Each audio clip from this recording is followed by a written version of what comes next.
En este bloque vamos a hablar con el ingeniero Salvador Prieto del INTA de Santiago, donde vamos a hablar de cobertura, de cultivos de cobertura, algunos cultivos que también le llamamos de rotación. Pero bueno, dejemos que él nos diga la diferencia justamente, pero también que nos diga la importancia de un cultivo de cobertura para hablar un poco del nitrógeno, qué pasa realmente con la fertilidad de ese suelo.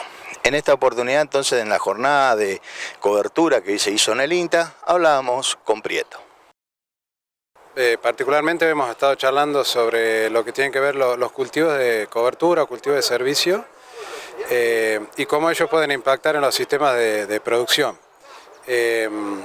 Claramente, digamos, es una práctica y una tecnología que está en el marco de un sistema de producción, digamos, basados en cultivos de renta. Entonces los cultivos de cobertura y sobre todo los vinculados con las leguminosas es una estrategia de producción que en qué nos aporta, digamos, desde el agua el nitrógeno. Es una estrategia que reemplaza un consumo de agua que se pierde por evaporación si es que no se hace nada versus un barbecho. Lo reemplaza y se transpira y genera cobertura, genera restos vegetales que después se transforman en materia orgánica del suelo. Las leguminosas, al fijar nitrógeno, capturan nitrógeno de la atmósfera e incorporan entonces nitrógeno en el suelo.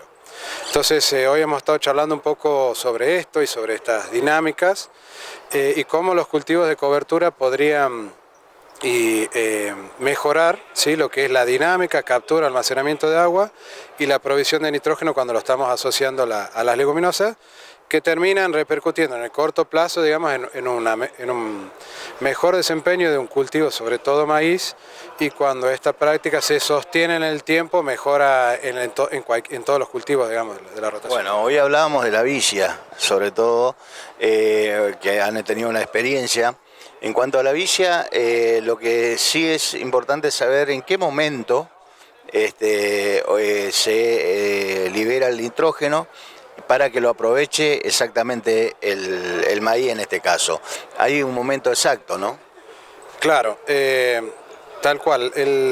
Digamos, la dinámica de liberación del nitrógeno que fija la vicia, en este caso, va asociada a dos variables ambientales, sobre todo, temperatura y humedad. Por ende, depende de cada zona de producción y sobre todo la frecuencia de lluvias, ¿sí?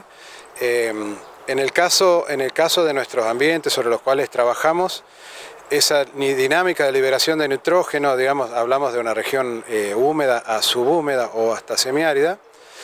Después de que se seca la vicia de cultivo de cobertura, hablamos de septiembre, octubre, tiene un proceso lento al inicio de liberación y normalmente sembrando cultivos en diciembre o sembrando cultivos en enero, esa liberación se concentra dentro del ciclo del cultivo de renta posterior, que normalmente es maíz. Entonces en nuestros ambientes lo que estamos viendo es que el nitrógeno fijado por vicia no se libera antes de la siembra, sino se libera particularmente dentro del ciclo del cultivo.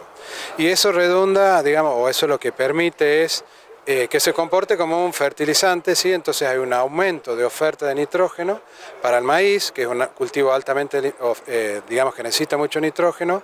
Entonces estamos viendo aumentos en el rendimiento del cultivo de maíz, del orden que llega hasta el 5 o 6% respecto a no hacer vicia, y una mejora en las concentraciones, digamos, o en esa calidad del contenido de nitrógeno en grano y en los restos de la cosecha de maíz. Así que es un cultivo muy prometedor, que puede ser la vicia, y en otros ambientes en particular, como aquí en Reconquista, también hemos charlado y se ha mencionado al Melilotus, digamos, como otra estrategia, digamos.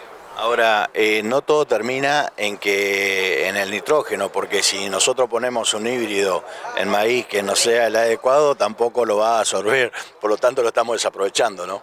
Exactamente, está buena la pregunta porque justamente una de las estrategias de hacer vicia como cultivo de cobertura es aumentar la oferta de nitrógeno. ¿Para quién? Para el maíz.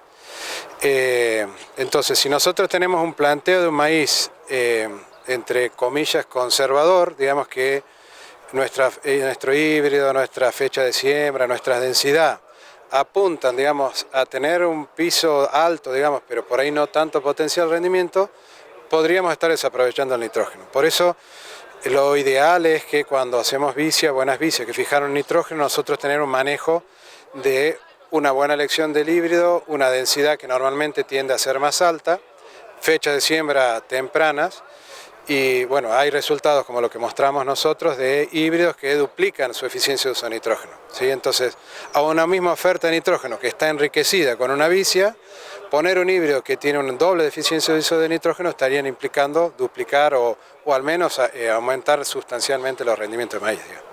Bueno, y por último, lo importante también, qué pasa con el ecosistema, ¿no? Eso también no es que está ajeno a todo este movimiento, a esta dinámica.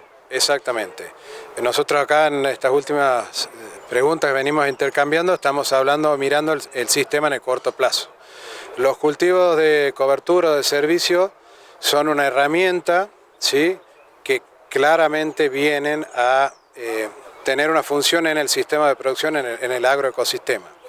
Entonces, es una herramienta, entre tantas, digamos, que requiere que sea una práctica que se haga durante varios años, digamos, que tiene ventajas en el corto plazo, en el inmediato, como este que mencionaba, el nitrógeno, sobre la captura de agua en el corto plazo, pero ya cuando hablamos de propiedades del suelo, físicas, químicas, biológicas, las respuestas son más a largo plazo, ¿sí? Entonces, es una práctica que debería ir pudiendo practicarse año a año en los lotes en donde están las condiciones para hacer, en el campo, en el sistema, en los distintos campos, para ir teniendo esas ventajas, esas mejoras en lo que tiene que ver la agregación del suelo, en la infiltración del agua, en lo que tiene que ver con la actividad, todo esto centrado a través de la mejora del aumento de la actividad biológica, ¿sí?, que reconstruye el suelo, porque partimos de esa base, digamos, nuestros suelos han ido perdiendo propiedad y lo que buscamos con esto es reconstruirlo o al menos frenar estas tendencias que en general predominan, que es de pérdida de salud del suelo conforme van avanzando los años de agricultura.